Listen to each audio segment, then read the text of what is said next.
안녕하세요. 합격 고고 요양보호사 TV 제3강 시작하겠습니다. 교재 35쪽에서 62쪽 참고하시면 되겠습니다. 2강에서 설명드렸듯이 요양보호 관련 제도 및 서비스 중에서 나머지 부분 2강에서 한 그 이후의 부분을 3강에서 진행하도록 하겠습니다. 그래서 3강은 장기요양 인정 신청 판정 절차부터 시작을 하는데요. 이 장기 요양 인정을 받기 위해서는 신청을 해야 되겠죠. 어디에 신청하느냐? 국민건강보험공단에 신청을 합니다. 그래서 신청서를 제출을 하고 그렇게 되면 방문 조사를 오게 돼요. 방문 조사를 와서 조사표, 그 장기 요양 인정 조사 항목이 있겠죠. 이 항목에 따라서 조사표에 입력을 하고 1차 판정을 하게 됩니다. 그리고 1차 판정 결과를 가지고 의사소견서를 첨부해서 등급판정위원회에 제출을 하면 등급 판정을 하게 됩니다.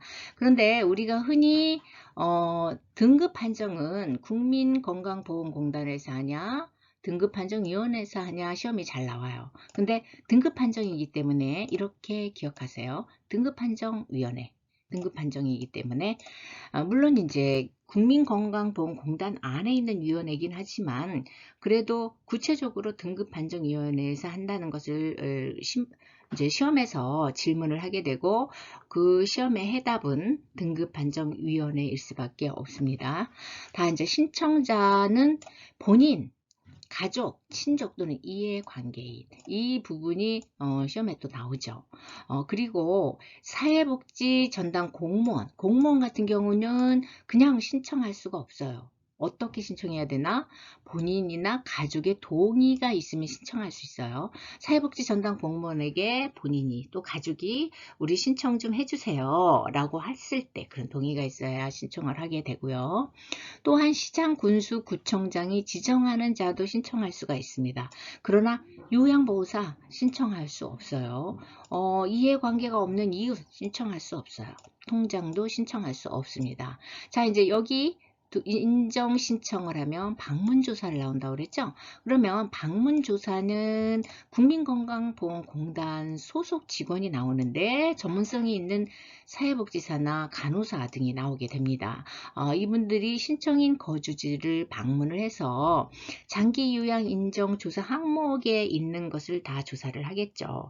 활동 제한도 실질적으로 보고 또 이제 치매 대상자의 경우에는 인지 저하가 어느 정도 이루어졌는지 항목에 따라서 조사를 하게 되는데 대부분 방문 조사를 오면 치매 대상자 나중에 우리가 치매를 배울 때 선생님들이 알게 되시겠지만 치매 대상자들은 근사치에 대답을 하려고 하는 그러한 증상이 있습니다. 본인들이 치매라는 걸 누구한테도 알리고 싶지 않기 때문에 억지로 근사치에 대답을 하게 돼요. 그래서 실질적으로 주위나 가족이 느끼는 그러한 인지 저하보다 등급이 더 낮게 나오는 경우 또 등급이 나오지 않는 경우들이 발생을 해서 그 자녀들이나 또는 뭐 친지 또는 이해관계인들이 안타까워하는 것을 볼 수가 있습니다.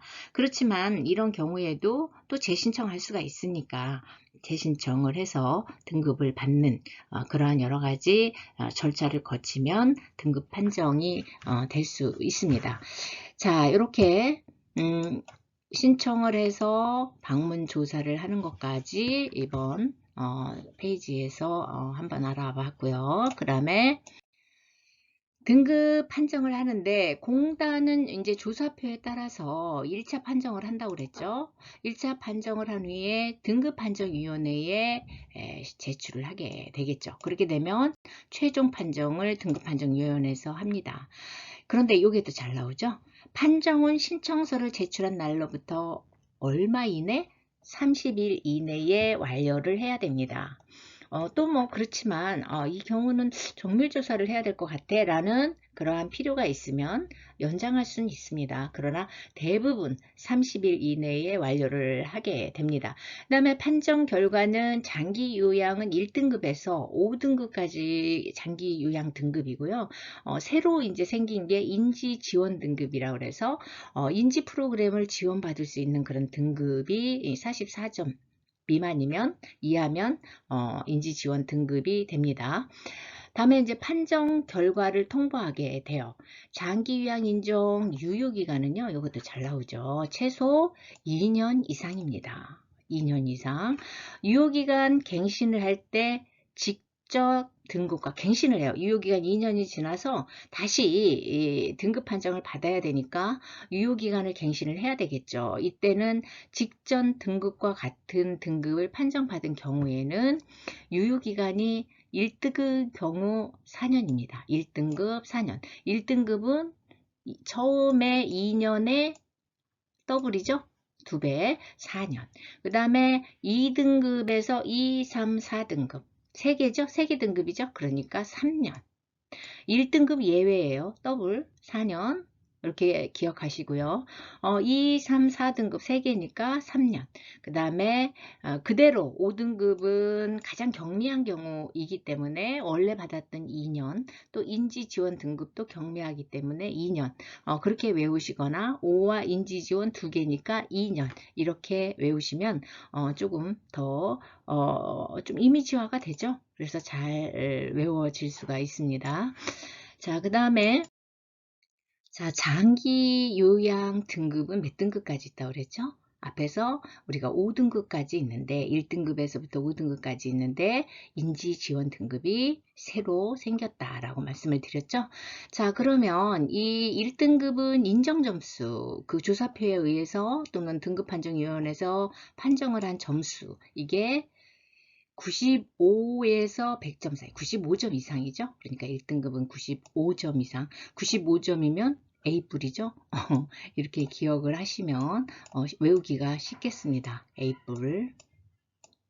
그리고 2등급은 75에서 94. 그러니까 1등급 직전까지의 점수니까 요거는 복잡하니까 외우신다기보다 75점 이상. 2등급은 10불 이상이면 되겠네요. 그죠? 75점이면 10불이죠? 10불 이상이면 2등급이다. 이렇게 생각을 하시면 되고요. 그 다음에 3등급. 3등급. 우리 요양보호사의 시험을 보셨을 때 자격증을 딸 수 있는 그 합격 점수가 몇 점이에요? 60점이죠? 그게 3등급. 3등급. 60점 이상이면 3등급. 그 다음에 51점.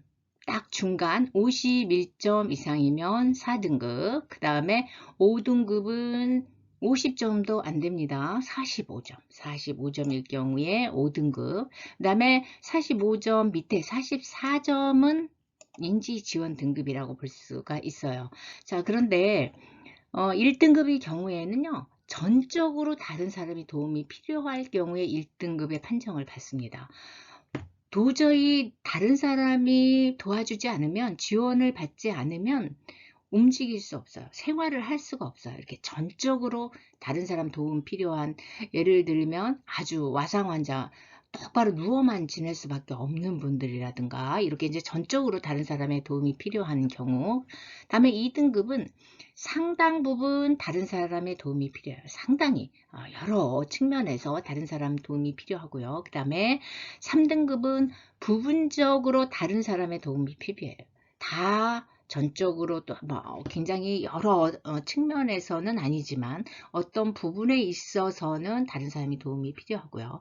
그 다음에 4등급은 일정 부분 다른 사람의 도움이 필요합니다. 이 경우를, 이게 이제 우리가 시험에 가끔 나오는데, 시험에 나올 때 3등급 부분적으로 다른 사람 도움이 필요한 경우에 몇 등급이냐 이러고 나와요. 그러면 이게 4등급인가? 3등급인가? 2등급은 아닌 것 같은데 여기서 좀 많이 헷갈려 하시죠. 그래서 요거를 외우기 쉽게 진상부인, 물론 이제 이렇게 단어가 약간 틀리긴 하지만 외우시기 쉽게 진상을 떠는 부인이죠. 진상부인. 그래서 진 하면 1등급 전적으로 다른 사람 도움이 필요하다. 상당 부분 다른 사람 도움이 필요하다. 부분적으로 일정 부분 이렇게 외우시면 되겠습니다. 5등급은 치매 환자의 경우 5등급 아주 경미한 인지 저하가 있는 경우에 5등급이 나오고요. 인지 지원 등급은 그보다 더 치매 증상이 악화되면 안 되는 치매의 어떤 도입 단계일 수 있는데 완전히 치매 대상자로서 치매 환자로서 인지 저하가 되진 않은 것 같은데 악화가 되면 치매가 될 수 있는 그러한 경계선상에 있는 그러한 대상자들이 치매 지원 등급을 받을 수가 있는데요. 이분들은 주야간보호센터나 이런 곳에 가서 인지 기능 개선 프로그램을 서비스 받을 수 있는 등급이라고 보면 되겠습니다. 지우죠.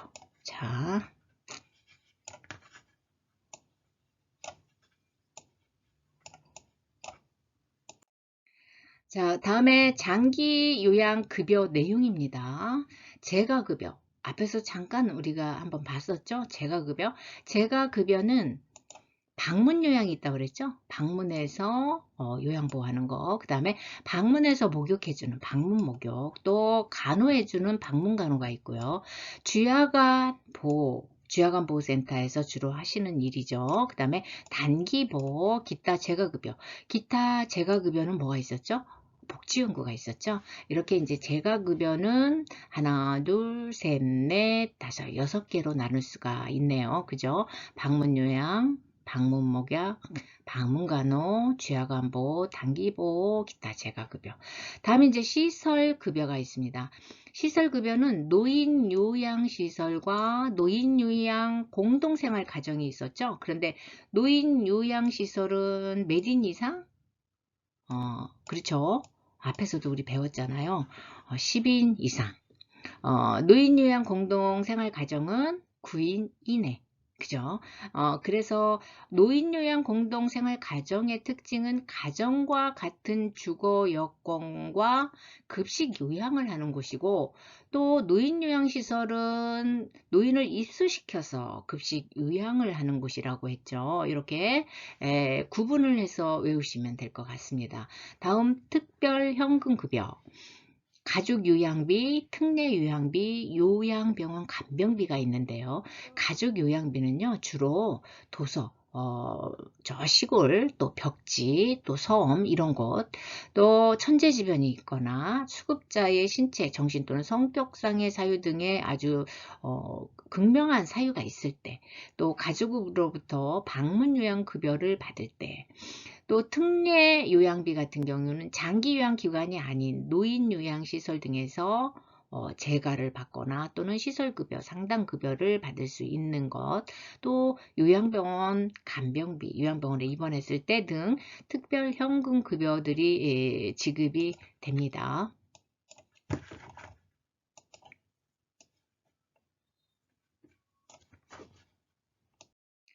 자, 재가와 시설급여에는 서로 이제 장단점이 있겠죠. 그래서 재가급여는 집에서 하는 거니까 평소에 생활하는 친숙한 환경에서 생활한다는 게 가장 큰 장점이겠죠. 그리고 본인의 가정에서 이루어지는 그러한 요양 서비스이기 때문에 사생활이 존중이 돼요. 그래서 개인 중심의 생활이 가능한 것이 큰 장점이라고 볼 수가 있어요. 그래서 요즘은 방문 요양을 원하는 등급자들이 많고요. 또 요양보호사 선생님들도 방문 요양을 하고자 하는 선생님들도 많아요. 또 두 번째는 이제 단점은 뭐냐면 재가급여에서는 의료, 간호, 요양 서비스가 어떤 시설에 있어서 이루어지는 게 아니니까 또 어떤 변화가 있을 때 굉장히 부정적인 변화, 위급한 상황이 있거나 또 사고가 발생했을 때 의료나 간호, 요양 서비스를 아주 복합적으로 할 수가 없겠죠. 단편적으로 진행할 수밖에 없고요. 이러한 긴급한 상황에 신속하게 대응하기가 곤란한 그런 단점이 있습니다. 시설급여는 장점으로서는 이 재가급여의 단점이 장점이 될 수 있겠죠. 의료, 간호, 요양 서비스를 종합적으로 제공받을 수 있죠. 여러 가지 시설이 있고 또 전문가들이 있기 때문에. 그렇지만 단점으로는 지역사회, 우리 가족, 또 친구, 이웃, 형제 떨어져서 지내서 이제 소외되기가 쉽고 또 고독해지기가 쉽겠죠. 그리고 개인 중심의 생활을 할 수가 없죠. 이거는 단체 생활이니까 이러한 단점이 있는 것이 이러한 시설급여의 내용이기도 합니다. 자, 그러면 이러한 보험료, 장기요양 보험료는 어떻게 재원 조달을 하는지 한번 살펴보도록 하겠습니다. 자, 보험료는 건강보험료액에 곱해서 산정해서 나오죠. 그래서 건강보험료와 통합하여 고지를 합니다. 여러분 건강보험료 고지서 받아보시면 밑에 장기요양보험료 이렇게 해서 나오죠. 이렇게 통합해서 고지를 하지만 이거를 징수를 한 후에는 각 다른 부서에서 독립회계로 관리를 합니다. 건강보험료 부서에서는 건강보험료 회계만 관리를 하고 장기요양보험료 부서에서는 장기요양보험료 회계만 관리를 한다는 것이죠. 이 두 개가 시험에 잘 나오죠. 두 개가 시험에 잘 나오니까 이 부분 기억을 하세요. 그리고 두 번째 이제 국가지원금은 이 재원 조달에서 얼마의 비율을 차지하느냐, 20%의 비율을 차지하는데 이 20%를 어떻게 산정을 하느냐, 보험료 예상 수입액의 20%를 부담을 합니다. 예를 들어서 2021년 현재 예산을 수립을 할 때, 예산을 짤 때 보험료가 1조가 필요하다. 내년에 1조의 예상 수입액이다. 그러면 예상 수입액의 1조의 20%니까 2천억인가요? 2천억을 국가가 지원을 해주는 거죠. 자, 그리고 본인이 일부 부담을 합니다. 시설급여는 20%. 이렇게 외우세요. 시설에서는 시설을 내가 사용하니까 재가급여보다 5% 더 부담합니다. 집에서 내가 요양 서비스를 받는 재가급여는 15%, 시설급여는 20%. 이것도 시험에 잘 나와요. 저소득층, 의료급여 수급권자 등은 법정 본인 부담금에서 40% 내지 60%를 또 경감을 해줍니다. 그런데 국민 기초생활수급권자, 아주 이 생활을 하기가 어려운 최저 생활에 그러한 지원을 받아야만 생활을 할 수 있는 그러한 국민기초생활수급권자들은 무료입니다. 무료. 단 이제 비급여 항목이 있을 수 있어요. 이 비급여 항목은 전액 본인 부담입니다. 요거 외우세요. 요것도 가끔 시험에 심심찮게 나옵니다. 비급여 항목은 전액 본인 부담. 무료가 아니죠. 자, 다음에는 장기요양 인정서, 대상자의 기본 인적사항 쓰게 되어 있고요. 장기요양 등급, 또 유효기간, 이용 가능한 급여 종류, 내용 등이 포함됩니다. 이것도 지난번에 모의고사에 보니까 한번 나오던데 대상자의 기본 인적사항, 이거는 이제 상식이니까 아실 수 있겠죠. 인적사항 첫째 나와요. 장기요양 등급이 있어야만 이 인정서 가지고 가서 내가 2급이다, 3급이다, 또 이제 서비스를 받기가 쉽고 또 인정받기도 쉬우니까 등급이 있어야 되겠죠. 그리고 유효기간이 있어야 되겠죠. 유효기간이 최소 얼마라고 그랬죠? 2년이었죠. 재판정을 받을 경우에는 1등급일 경우에 어때요? 4년. 2, 3, 4등급은 3년. 5등급과 인지지원 등급은 2년. 이렇게 유효기간이 나오게 되겠죠. 그래서 또한 이용 가능한 급여 종류가 뭐가 있는지, 또 내용이 뭔지 등이 포함이 되어 있고, 이것을 이제 기관에 제시를 해야지만 장기 요양 서비스를 받을 수가 있겠죠. 만약 시설에 간다면 요양원에 간다. 그러면 요양원에 이 장기 요양 인정서를 제시를 해야 되겠죠. 자, 그리고 수급자 안내사항을 한번 보시면은요, 국민기초생활보장법상 수급권자는 본인 부담금 면제해준다고 그랬죠. 무료. 의료급여법상 수급권자는 본인 부담금의 60% 경감해준다고 그랬죠. 40에서 60인데, 의료급여법상 수급권자는 60% 경감. 장기요양급여 이용 시에 월 한도액 범위 내에서 장기요양급여가 가능해요. 이를 초과하는 비용이나 그 비급여 비용은 누가 부담해요? 본인이 부담해야 된다. 그리고 장기요양보험료를 6회 이상 납부하지 않았다. 그러면 이 수급을 받을 수가 없어요. 6회 이상. 자, 그리고 등급 판정 결과에 이의가 있으면 기간은 언제까지 심사 청구를 해야 되는지 그게 또 나옵니다. 자, 이의가 있는 경우에는 통보받은 날로부터 90일 이내.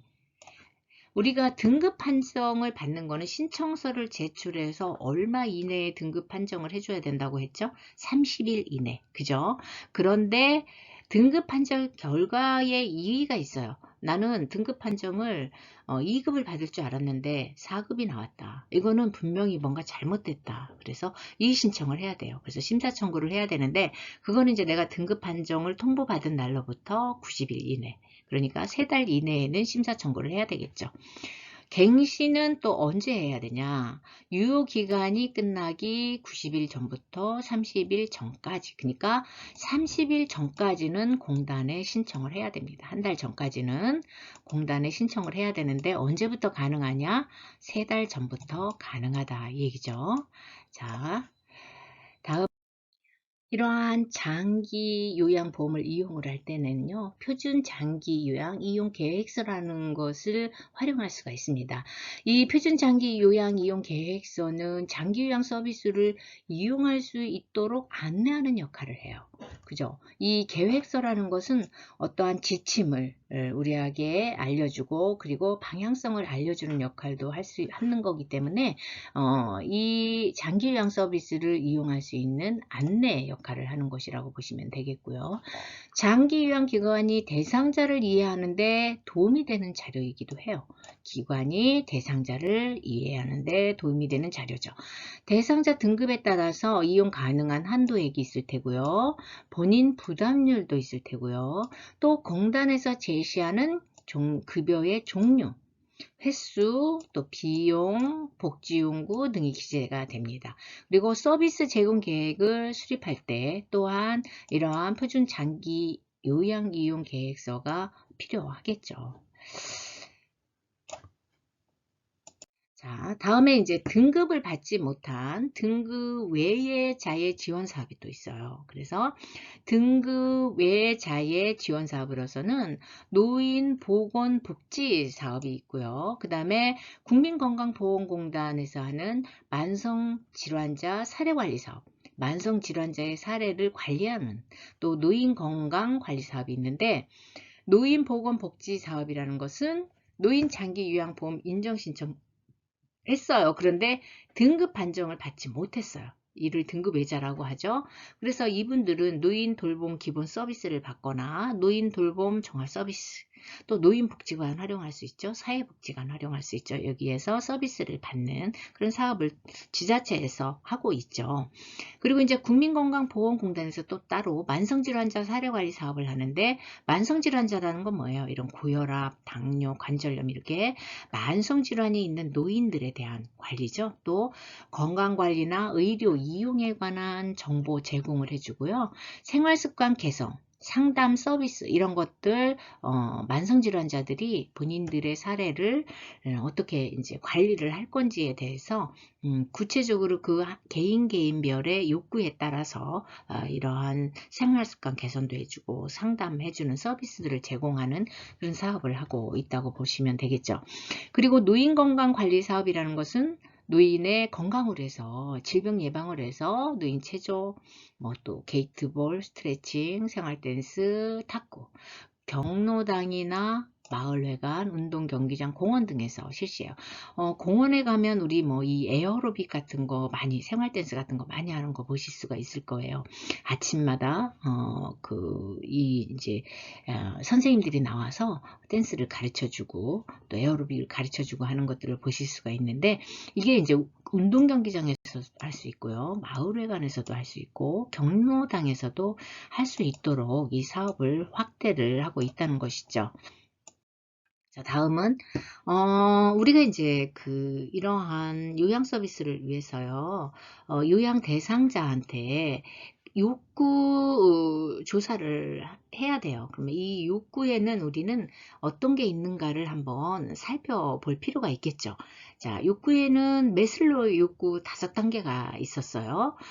이 욕구 5단계는 첫 번째 단계가 1단계가 생리적 욕구예요. 그러니까 이 생리적 욕구는 우리가 살아가는데 꼭 필요한 그러한 것에 대한 욕구죠. 배고프거나 뭐 목마르거나 또 배설의 욕구, 잠을 자야 되고 또 등과 같은 이러한 생리적 욕구를 해결하는 단계가 1단계라고 볼 수 있고요. 그 다음에 2단계는 안전의 욕구예요. 이 생리적 욕구가 충족이 되면 그 다음에 안전 욕구를 추구하게 되죠. 신체적이나 정신적으로 고통, 또 위험 이런 데부터 내가 안전을 추구하는 그러한 욕구가 있는 게 이게 2번째 단계고요. 다음은 사랑과 소속의 단계예요. 3단계가. 그래서 가족이나 친구 또는 뭐 직장에 소속이 되어 있어야 되는 그러한 소속의 단계, 또 거기에서 내가 인정받고 사랑받고 싶어하는 단계가 3단계라고 할 수가 있고요. 또 4단계는 자기 존중의 단계예요. 타인으로부터 지위, 명예 뭐 이런 것들로 존중받고 싶어하는 단계죠. 그리고 존경받고 싶어하고 또 인정받고 싶어하고, 이것이 4단계 자기 존중의 단계고요. 다음에 자아실현 단계죠. 가장 높은 5단계죠. 자기 완성, 삶의 보람, 자기 만족, 또 자기 개발을 많이 하는 사람은 이 자아실현 욕구가 굉장히 강한 사람이죠. 우리 노인들도 이 자아실현 욕구를 위해서 계속 자기 개발을 하시는 분들을 주위에서 보셨을 거예요. 또 본인도 그렇게 하고 계시거나, 이거는 자아실현 욕구가 강하신 분들이 자아실현의 욕구를 위해서 자기 개발을 하는 것이라고 보시면 되겠어요. 자, 서비스에는요, 여러 가지 서비스들이 있어요. 그 서비스의 분류를 표준 서비스 분류라고 하는데, 그 첫 번째가 신체 활동 지원이에요. 이 신체 활동 지원은 우리가 살아가는 데 있어서 신체에 대한 지원이라고 보시면 돼요. 우리가 생활하는 데 있어서 신체의 움직임, 또 신체에 관련된 그런 지원이라고 생각을 하시면 되는데, 세면도 세수하고, 또 구강관리, 입 닦고, 또 머리 감기기, 머리 감고, 또 몸단장, 옷을 잘 챙겨 입고, 또 옷을 갈아입히기, 옷도 또 갈아입고, 이제 목욕도 시키고, 식사, 또 체위 변경. 누워만 계시는 분들은 육창예방을 위해서도 그렇고, 또 이제 몸의 기능을, 잔존 기능을 활성화시키기 위해서도 체위 변경이 필요하거든요. 이런 체위 변경, 또 이동할 때 도와주는 것, 또 신체 기능의 유지, 증진을 위해서 뭐 관절 운동을 시켜준다든가 아니면 마사지를 해준다든가, 이러한 또 화장실 이용 돕기, 이게 이제 신체 활동 지원이라고 볼 수가 있고요. 우리가 일상생활 하는데 이렇게 신체로 움직이는 거에 대한 신체 활동 지원이 있는데, 일상생활 지원이라는 게 또 따로 있어요. 일상생활 지원은 간단하게 3가지. 우리가 흔히 생활을 하는데 필요한 밥하기, 취사, 또 세탁, 청소, 이 3가지라고 생각하시면 돼요. 취사, 세탁, 청소 및 주변 정돈. 전업주부 역할이라고 생각하시면 되죠. 자, 그리고 개인활동 지원이라는 게 있어요. 이 개인활동 지원은 2가지로 되어 있어요. 외출 시 동행하고 일상 업무 대행하는 거. 외출을 할 때 내가 밖에서 산책을 하고 싶다. 동행을 하는 것, 외출 시 동행, 개인활동 지원이죠. 그 다음에 일상 업무 대행. 나 주민센터에 가서 인감증명서를 떼야 되는데 같이 가서 대행을 해달라. 아니면 내가 갈 수 없으니 업무 대행을 해달라. 이런 것들이 이제 일상 업무 대행이죠. 예를 들어서 뭐 이거는 쉽게 외우기 쉽게 밖으로 나가 활동하는 것, 그것이 개인활동 지원이다라고 기억하시면 외우기가 좀 쉽죠. 밖으로 나가서 하는 것. 일상생활 지원은 밥하고 빨래하고 청소하는 것, 이렇게 생각하시면 돼요. 자, 그 다음에 이제 정서 지원이라는 게 있어요. 정서 지원은 그야말로 말로 하는 거라고 생각하시면 돼요. 물론 말로 하는 모든 것이 정서 지원은 아니겠지만, 외우기 쉽게요. 말벗, 또 격려, 위로 하는데 우리가 말로 하는 거죠. 또 생활 상담, 이것도 말로 하잖아요. 의사소통을 도와주는 것, 이것도 말로 하는 거예요. 우리가 이제 흔히 시험에 잘 나오는 게 이 이제 정서지원에서 의사소통 도움에는 어떤 것들이 있는가 이런 게 나와요. 의사소통 도움에는 편지 대필이 들어가요. 그래서 뭐 콜밴 또 편지 대필 이런 것들이 들어가기 때문에 편지 대필 의사소통 도움 특별히 신경을 써서 기억을 하셔야 될 거예요. 그 다음에 방문 목욕 목욕 도움하고는 달라요. 방문 목욕은 직접 찾아가서 목욕을 시켜주는 건데 이 목욕 도움은 조금 이제 간단하게 목욕을 시키는 것과 방문 목욕은 목욕 시간을 제한을 어느 정도의 목욕 시간을 가지고 목욕을 집중적으로 방문해서 해주는 것 이게 좀 약간 다르다고 볼 수가 있어요. 자, 그 다음에 기능회복훈련. 기능회복훈련은 요양보호사가 하는 건 아니에요. 그런데 표준 서비스 분류에는 포함이 되어 있기 때문에 알아두실 필요는 있어요. 신체 인지 향상 프로그램, 기본 동작 훈련, 일상생활 동작 훈련, 물리치료, 언어치료, 작업치료, 인지 및 정신기능 훈련, 기타, 재활치료 이렇게 되어 있는데 치료나 훈련 프로그램 등이 있는 거는 기능회복 훈련이에요. 이거는 요양보호사가 하지 않는 거다 그렇게 생각하고요. 그러면 요양보호사가 하는 것 중에 신체 기능의 유지 증진은 신체활동 지원 서비스이기 때문에 요양보호사가 하는 거예요. 신체 기능의 유지 증진과 기능회복 훈련은 전혀 다른 겁니다. 그래서 신체 기능 유지 증진은 요양보호사도 할 수 있다. 그러나 기능회복 훈련은 요양보호사가 하는 게 아니고 각 전문가들이 하는 거다 이렇게 생각하시면 되겠습니다. 자, 그 다음에 치매관리 지원 서비스에서는 내용이 뭐가 있느냐 행동변화 대처예요. 치매라는 것은 행동의 변화가 일어나죠. 우리가 이제 나중에 치매를 배울 때 치매 증상은 크게 인지 장애가 있고요. 두 번째가 정신행동 증상이 있어요. 인지장애가 일어나면 행동도 변화하게 되고요. 또 정신의 어떤 변화가 일어나기도 해요. 그렇기 때문에 이런 행동의 변화에 대처하는 것이 치매관리 지원이다라고 이렇게 연결시켜서 기억을 하시면 외우기가 쉬우실 거예요. 이것도 시험에 잘 나옵니다. 치매관리 지원은 내용이 뭐냐? 행동 변화 대처다. 응급상황 대처는 잘 아시겠고요. 시설 환경 관리 부분은 이런 정리, 관리가 들어가면 시설 환경 관리라고 생각하시면 돼요. 침구, 린넨, 교환 정리, 환경 관리, 물품 관리, 세탁물 관리 이런 관리, 정리 들어가면 시설 환경 관리다 이렇게 연결시키시면 됩니다. 간호처치, 관찰하고 측정하고 이거는 이제 요양보호사가 하는 게 아니죠. 자, 여기도 나왔네요. 제한된 업무, 기능회복 훈련, 간호처치는 요양보호사 업무에서 제외된다고 나왔죠. 다음에 유형별 대처 방안. 유형별 대처 방안도 잘 나오는 항목 중에 하나예요. 자, 보세요. 얼굴을 씻지 않고 물만 묻히거나 장난하는 군요. 세면 먼저 하고 대상자가 좋아하는 놀이를 하자고 유도하여 세면 시도, 요양보호사가 먼저 시범을 보이죠. 그러면서 같이 씻는 방법도 있죠. 다음에 계절이나 장소에 맞지 않은 옷을 입으려 할 경우 대상자의 요구를 수용하면서 요양보호사 의견을 강요하지 않는다. 우리가 이 대상자의 요양 서비스 할 때는요.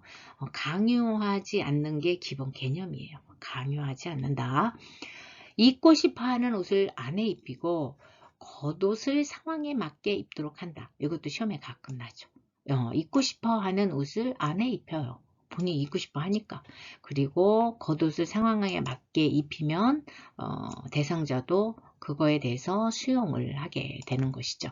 그 다음에 혈압이 높은데도 대상자와 가족이 목욕을 희망한다. 그러면 목욕을 하지 않는 게 좋다는 것을 설명을 하게 되는 거죠. 그리고 두통이나 어지러움, 피로가 이런 증상이 있는지 관찰하고 시설장과 상의를 해야 돼요. 혈압이 높았을 때. 그냥 가족이나 대상자가 목욕을 희망한다고 해서 무조건 목욕을 해주는 게 아니에요. 그 부분을 잘 구분해서 기억하셔야 됩니다. 자, 그리고 목욕을 거부하면서 요양보호사를 꼬집거나 고함을 지른다. 요양보호사와 대상자의 안전을 위해서 이때는 무리하게 목욕시키지 않는 게 좋아요. 이것도 잘 나와요. 무리하게 목욕시키지 않는다. 대상자가 좋아하는 놀이 등을 통해서 기분을 좋게 한 다음에 목욕 방법, 시기 등을 다르게 시도한다. 굉장히 좋은 방법이죠. 다음에 이제 기저귀 교환이나 용번호 처리를 거부하는 경우, 거부 이유가 수치감 때문인지 또는 다른 이유 때문인지 파악하고 신뢰감을 형성해서 이런 이제 거부를 하는 그러한 양태를 줄일 수 있도록 만들어주는 게 중요하겠죠. 다음에 통증, 발진, 욕창, 관절 상태 등의 통증이 있어서인지 이런 것들에 대해서도 관찰할 필요가 있겠고요. 기저귀 갑시다. 이런 말 대신에 기저귀가 더러워졌으니 깨끗하게 갈아요. 개운할 거예요. 이렇게 이제 딱 잘라서 얘기하는 것보다 긍정적으로 부드럽게 표현을 하는 것이 이 대상자들이 좀 더 수용을 쉽게 할 수 있도록 만들어주는 그러한 대처 방안이라고 볼 수가 있겠어요. 자, 그 다음에 누운 상태로 식사를 하려고 해요. 그러면 누운 상태로 식사를 하면 질식이 일어날 수 있다. 이러한 문제를 설명을 하고요. 대상자가 일어날 수 없을 것이라고 믿고 있는 경우 자리에서 당신도 일어날 수 있어요. 이래서 자리에서 일어날 수 있도록 돕고 안정된 자세를 취하도록 해주면서 식사에 불편이 없도록 도와주면 그 경험 때문에 다음번에는 잘 일어나서 식사를 할 수가 있겠죠. 침대에서 식사를 할 경우에 침대의 경사를 30도 정도 이상 유지한다. 30도에서 60도까지 이제 높여서 침대를 눕히는 것을 반자이, 반자이 자세라고 그러죠. 반자이 자세. 자, 청소하고 난 후 대상자가 물건이 없어졌다고 한다. 청소했을 때 상황을 설명하고 정리정돈한 물건의 위치를 확인시켜줘요. 그리고 물건 위치를 잘 기억해서 청소 끝난 후에 원래 있던 곳에 놓아두는 것도 한 방법이겠죠.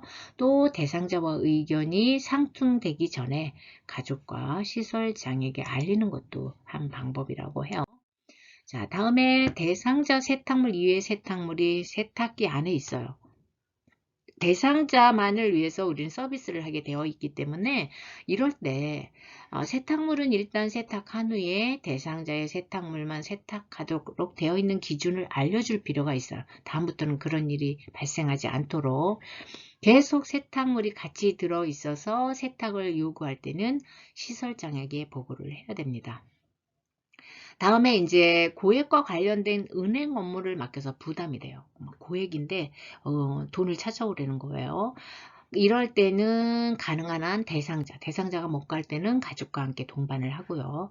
동반이 어려운 경우에는 사전에 대상자가 시켰다 하더라도 가족에게 꼭 알리고 확인하도록 하는 그러한 절차가 필요합니다. 그 다음에 요구한 물건을 사왔는데 마음에 들지 않는다. 이게 이제 또 잘 나오죠. 요구한 물건 사왔는데 마음에 들지 않는다. 대상자가 희망 상품을 명확하게 설명하지 못하면 대상자와 함께 구입을 하는 것이 이런 이제 오해를 받지 않게 되겠죠. 다음에 물건을 사러 갈 경우 희망하는 물건을 찾지 못했을 때 대체품을 사야 할지, 대체품이 필요하다면 어떤 것을 사야 할지 대응 방법을 사전에 서로 의견을 교환하고 확인을 하고 하는 작업을 거치고 이러한 물건을 사러 가는 것도 이러한 이제 만족하지 못하는 거에 대한 어떠한 뭐라 그럴까요? 예방 조치라고 할 수가 있겠죠. 자, 요양보호 서비스를 하는데도 원칙이 있겠죠. 서비스 제공의 원칙. 서비스 개시 전에 대상자의 성격, 습관 확인하는 건 필수죠. 이거는 상식이니까 잘 아실 테고. 대상자의 능력을 최대한 활용해야 된다. 대상자의 잔존 능력을 향상시켜 줘야 될 의무가 있어요. 이 요양보호 서비스는 모든 것을 도와주는 게 아니에요. 대상자의 기능을 증진시키는 역할을 하는 것이 요양보호 서비스라고 생각을 하시면 대상자에게 남아있는 잔존 능력을 최대한 활용할 수 있도록 해주는 것, 이것이 요양보호 서비스의 제공 원칙이라고 볼 수가 있겠습니다. 여기에 잘 나오니까요. 잘 기억을 해두세요. 그 다음에 서비스 제공 전에 대상자에게 충분하게 설명한 후에 대상자가 동의한 경우에 서비스를 제공하는 것, 또 개인정보 및 서비스 제공 중 알게 된 비밀, 누설 금지죠. 이거는 뭐 상식이니까 당연히 아실 게고요. 이것도 잘 나오는데 대상자에게만 제한해서 이 서비스를 제공해야 돼요.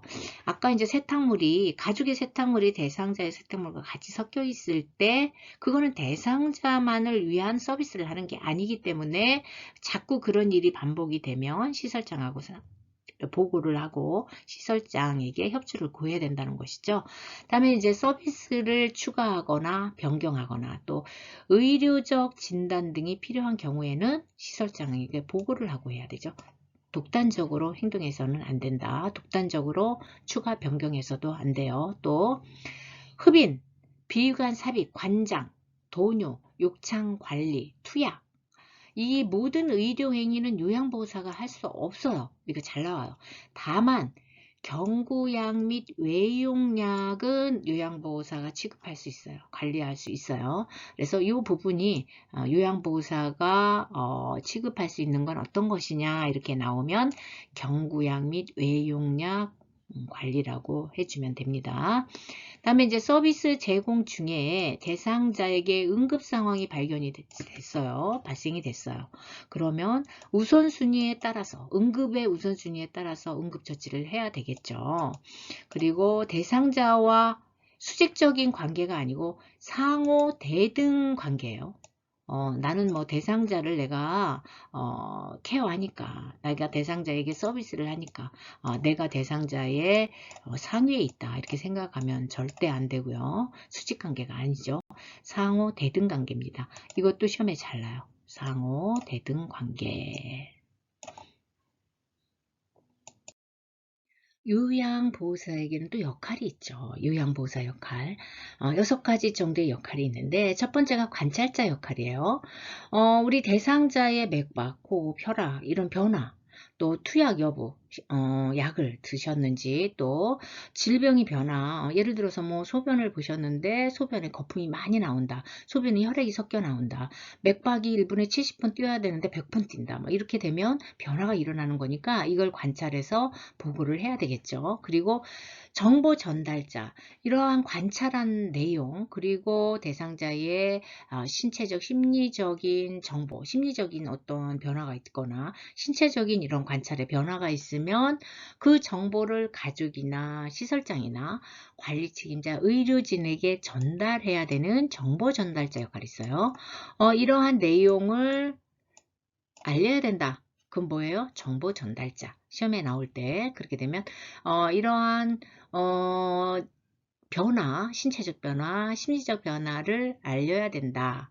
이거는 어떤 역할이냐? 정보 전달자 역할이죠. 그 다음에 숙련된 수발자, 요양보호 서비스에 대한 지식과 기술을 계속 발전시키고 또 배우면서 숙련된 요양보호 서비스를 할 수 있어야 되는 그런 역할이에요. 그래서 숙련된 수발자 역할, 또 말벗, 상담자 역할, 이게 정서적 지원에 있었죠. 생활상담, 또 말벗과 상담자 역할을 한다. 그래서 효율적인 의사소통 기법이에요. 말벗을 해주고 상담을 해주고, 그래서 대상자의 관계를 형성하는 데 도움을 줄 수 있고요. 대상자의 신체적, 정신적, 심리적 그러한 안정을 위해서 말벗을 해주고 상담자 역할을 해주는 그러한 역할이 필요하다는 것입니다. 그 다음에 동기유발자, 잔존 능력을 최대한 향상시키라고 그랬죠. 그래서 본인한테 남아있는 그러한 능력을 최대한 발휘할 수 있도록 동기를 계속 부여해줘요. 그러한 동기유발자 역할을 해야 되고요. 그 다음에 옹호자 역할, 대상자가 어떠한 심한 편견을 받거나 아니면 학대를 받거나 이렇게 했을 때 어떻게 해야 되죠? 대상자의 입장에서 편들어주는 옹호자 역할을 해야 된다. 이러한 요양보호사의 역할 6가지가 있습니다. 자, 그래서 이번 시간에는 우리가 이 3강을 통해서 요양보호의 서비스와 제도에 대해서 한번 살펴보는 시간을 가졌어요. 자, 다음 시간에 4강에서 뵙도록 하겠습니다. 수고 많으셨습니다. 감사합니다.